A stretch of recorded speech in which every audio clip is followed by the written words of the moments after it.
लोकसभा चुनाव में बेशक कांग्रेस को बहुमत नहीं मिला हो, लेकिन राहुल गांधी की पावर संसद के अंदर बढ़ सकती है।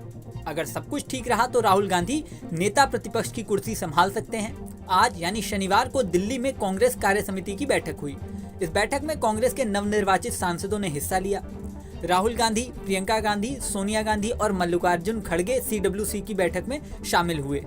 अधिकांश सांसद चाहते हैं कि इस बार राहुल गांधी नेता प्रतिपक्ष की जिम्मेदारी निभाएं। बैठक से पहले कांग्रेस नेता प्रमोद तिवारी ने भी मीडिया के सामने ये कहा कि राहुल गांधी को नेता प्रतिपक्ष यानी LOP बनना चाहिए। क्यों बनना चाहिए, ये भी उन्होंने बताया। सुनिए उनका बयान। कांग्रेस कार्य समिति की बैठक है, उसके बाद CPP की बैठक भी होगी, जहां पर नेता विपक्ष या कांग्रेस का संसदीय दल माफ कीजिएगा लोकसभा में कौन लीड करेगा, इस पर भी शायद मंथन होना है। क्या माने हम लोग?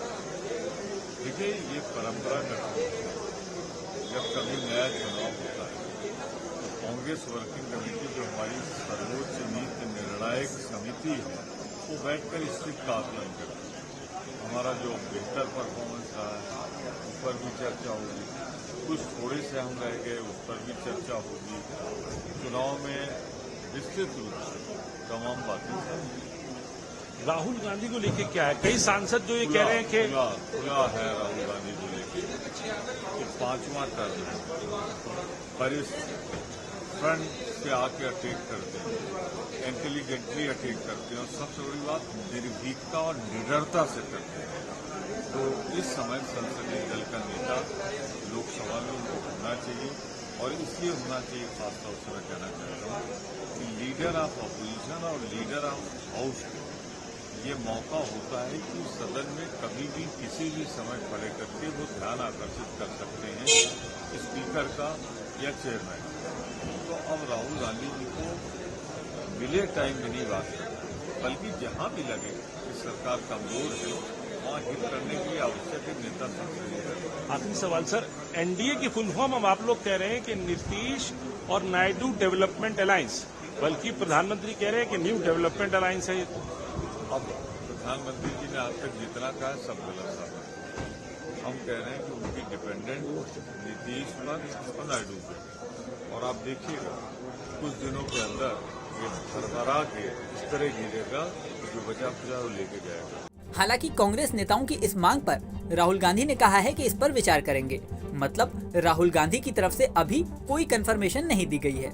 दरअसल इस बार सबसे बड़ी विपक्षी पार्टी होने के नाते कांग्रेस नेता को आधिकारिक तौर पर नेता प्रतिपक्ष का दर्जा मिल जाएगा। कांग्रेस ने इस बार 99 सीटें लोकसभा चुनाव में जीती हैं और नेता प्रतिपक्ष बनने के लिए सबसे बड़े विपक्षी दल के पास कम से कम कुल सीटों की संख्या का 10% यानी 55 सीटें होनी चाहिए। अब इस पद के लिए कांग्रेस नेता राहुल गांधी को सबसे बड़ा दावेदार माना जा रहा है।